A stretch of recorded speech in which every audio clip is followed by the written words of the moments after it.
When I introduce myself, I always say, I'm Henna, like the tattoo. I don't skip a beat on the latter bit because I can't stand being called Hannah. The next question, as is the rule of small talk, is invariably, do you have any? The idea of getting a tattoo always felt like you were doing something bad, something you needed to hide from your parents or cover up at work. Wine, for the longest time, had the same connotation in the Indian culture I grew up in, especially for women. Aunties didn't drink. My parents moved our family from India to the US when I was 15.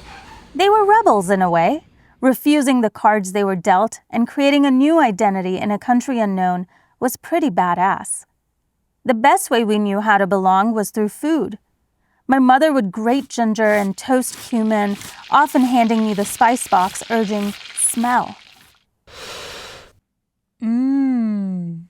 It's no wonder I ended up a food writer, though I had a haunting feeling that I needed to find my own risk, my own badass moment.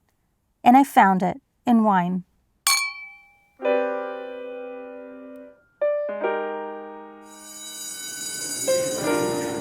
In high school, I told people my nickname was Lil Tat. I insisted people call me that because I was named after a tattoo, though I didn't have any. It took me years to nail down an idea. I promised myself I'd finally get one if I passed my WSET Level 3 exam. The beast, people called it. One of the hardest exams you'll ever take, a som told me. A tattoo sounded like a fitting reward. In my mind, the design was of an amphora, the size of an emoji, something tiny and discreet. An amphora because it's the first symbol of wine ever seen in language. I'm a writer, so an homage to language and wine made sense.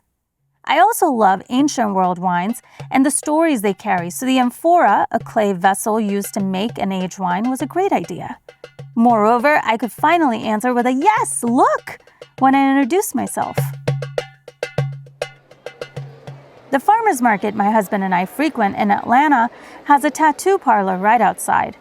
It's a quaint little neighborhood with coffee shops, a brewery, and a community garden with goats on the ground.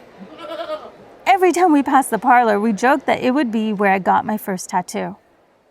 2 days after I passed my exam, with no intention of getting tattooed that day, we burst through the doors with fresh tomatoes and figs in our bags, asking if an artist could squeeze me in. I got the tattoo of the amphora on my inner right ankle. It's larger than an emoji, about the size of a cork. It's the prettiest little thing, and oddly enough makes me feel whole. It's my risk, my badass moment, and I think Lil Tat would be proud.